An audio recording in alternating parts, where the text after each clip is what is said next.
जय हिंद, नमस्कार। I hope कि आप सब अच्छे होंगे। आज का हमारा टॉपिक है हिंदी का। आज हम पढ़ेंगे हिंदी में तत्सम एवं तद्भव।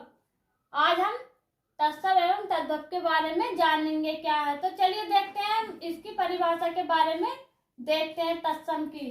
तो तत्सम शब्द के बारे में हम जानते हैं। तो चलिए शुरू करते हैं। तत्सम शब्द दो शब्दों से मिलकर बना है, तत् प्लस सम, जिसका अर्थ है उसके समान। हिंदी में बहुत से शब्द संस्कृत से सीधे लिए गए हैं और आज भी संस्कृत के मूल शब्दों की ही भांति हिंदी में प्रयुक्त होते हैं। इन्हीं शब्दों को तत्सम शब्द कहते हैं। जैसे देख लेते हैं कौन कौन से हैं। जैसे धन, नारी, सर्वदा, सीमा, राष्ट्रीय, रवि, सौंदर्य, गौरव आदि। अब बात करते हैं तद्भव शब्द की। तो चलिए देखते हैं। तद्भव शब्द का अर्थ है उससे होना, अर्थात वे शब्द जो स्रोत भाषा के शब्द से विकसित हुए हैं। चूंकि ये शब्द संस्कृत से चलकर पाली प्राकृतिक अभ्रंश से होते हुए हिंदी तक पहुंचे हैं, अतः इनके स्वरूप में परिवर्तन आ गया है। तो ये कौन कौन से होते हैं चलिए देखते हैं। जैसे दही का शब्द बना दधी, कान्हा का बना शब्द कृष्ण से विकसित होकर हिंदी में आए हैं। ऐसे शब्दों को ही तद्भव शब्द कहते हैं या कहा जाता है। चलिए अब हम बात करते हैं कुछ तद्भव और तत्सम शब्दों की। कौन कौन से हैं वो। एक तरफ हमने लिखे हैं तद्भव, एक तरफ लिखे हैं तत्सम। तो चलिए देखते हैं। जैसे घोड़े का तद्भव, घोड़ा एक तद्भव है, तो इसका तत्सम क्या होगा, घोटक। आगे बात करते हैं फुर्ती की। तो फुर्ती का तत्सम क्या होगा, स्फूर्ति। आगे बात करते हैं गेहूं का है गोधूम। आगे देखते हैं मुंह का है मुख। और आगे बात करते हैं तद्भव की, आंसू की। तो इसका तत्सम है अश्रु। आगे बात करते हैं अंधेरा का है अंधकार। आगे देखते हैं कुत्ता का है कुक्कुर। और आगे बात करते हैं मोर का मयूर। आगे देखते हैं खीर का है क्षीर। ये बहुत इंपॉर्टेंट है, कई बार पूछा जा चुका है परीक्षा में, आंसू भी। और आगे बात करते हैं सफेद क्या है श्वेत। आगे बात करते हैं भोजाई का भ्रात जया।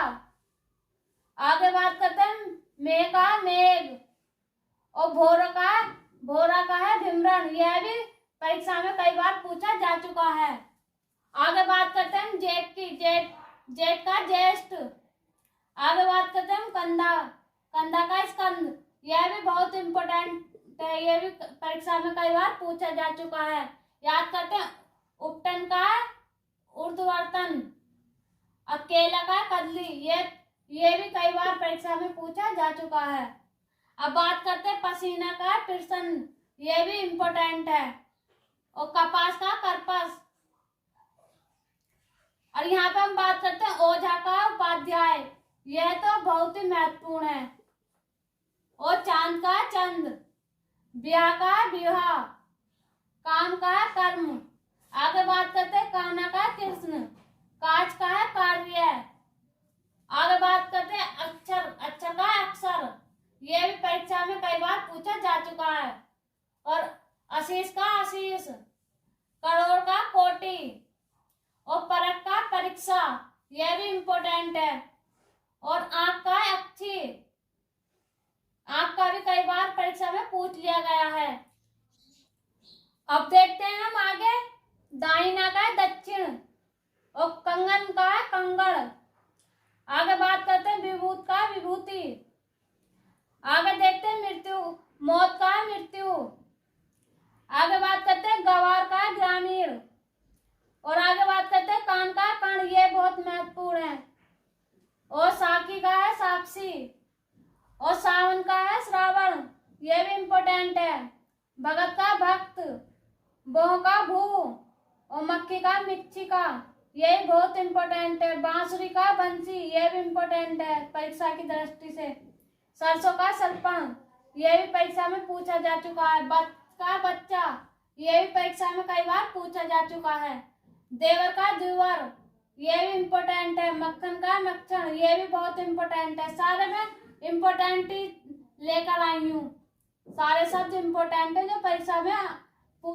दूध का दुग्ध, कोयल का कोकिला, बंदर का बानर, दर्शन का दर्शन, अछोए का अछोब और अखरोट का छोट, उछाए का उत्साह, केवट का केवट, गांव का ग्रामीण। इसमें उत्साह, अखरोट और दर्शन और बंदर बहुत इंपॉर्टेंट है। आगे बात करते हैं गाविन का ग्रामीण। आगे देखते हैं कोड़ी का कुश्ती और खार का है छार, गवैया का गायक, घड़ा का घट। यह भी कई बार परीक्षा में पूछा जा चुका। गवैया भी परीक्षा में कई बार पूछा जा चुका। चांदनी का चंद्रिका, चना का चरणक, चूमना का चुम्बन, चोरी का चोरिया, घड़ी का घटिका। यह भी पूछा जा चुका है। चतेरा का है चित्रकार। यह भी इम्पोर्टेंट है परीक्षा की दृष्टि से। अगर वीडियो अच्छा लगा तो वीडियो को लाइक करें, शेयर करें, चैनल को सब्सक्राइब करें और जानकारी के लिए हमसे जुड़े रहें।